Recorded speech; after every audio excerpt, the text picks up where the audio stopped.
দলের মধ্যেকার এই কোন্দল নতুন পুরনের বিভাজন যেটা পলাশবাবু একদম দেখতে পাচ্ছেন না। মমতা বন্দ্যোপাধ্যায় দলনেত্রী কি বলেছেন শুনুন।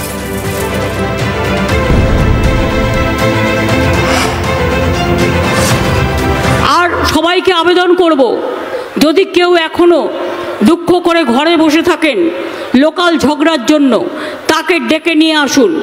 আমি কোনো ঝগড়া অ্যালাউ করব না। আমাকে 365 দিন কাজ করে যেতে হয় মানুষের জন্য। আর কেউ যদি লোকালি ভাবেন আমি বড় নেতা হয়ে গেছি, পার্টিটাকে না ভালোবেসে নিজেকে ভালোবাসবো, সেটা হবে না, সেটা করা যাবে না। তৃণমূলের কাজ হচ্ছে নিজেকে সেবা করা নয়, মানুষের সেবা করা।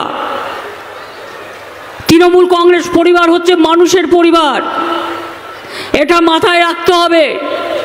আমি বড় তাই আর একজনকে পাত্তা দিলাম না, এটা সংগঠনের কাজ নয়। দলনেত্রী একটা বার্তা দিলেন যে না, দলে ঝগড়া হয়, কেউ রাগ করে ঘরে বসে থাকলে তাকে ডেকে নিয়ে আসতে হবে।